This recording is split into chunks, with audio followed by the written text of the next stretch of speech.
DNA fragmentation index म्हणजे तुटक शुक्राणू. म्हणजे बाहेरून शुक्राणू कितीही चांगला दिसत असला तर त्याच्या आतमध्ये असणारे गुणसूत्र कुठेतरी तुटक असतात.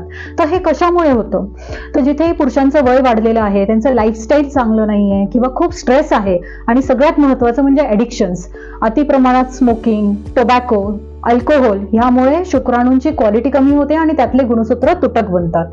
मग अशामध्ये त्याचा इफेक्ट काय होतो? तर बेसिकली आपल्याला डीएनए फ्रॅगमेंटेशन 25 पेक्षा कमी हवं असतं, पण जिथे ही 25 पेक्षा जास्त डीएनए फ्रॅगमेंटेशन आहे तिथे गर्भ न बनणं किंवा हा गर्भ पुढे चालून कुठेतरी अरेस्ट होणं, म्हणजे त्याची वाढ खुंटणं किंवा असा गर्भ प्रेग्नन्सी न देणं किंवा गर्भाने जरी प्रेग्नन्सी दिली तरी पुढे चालून 7व्या 8व्या आठवड्यामध्ये त्यांच्या बाळाचे हार्टबीट बंद होणं, अबॉर्शन होणं असे प्रॉब्लेम येऊ शकतात.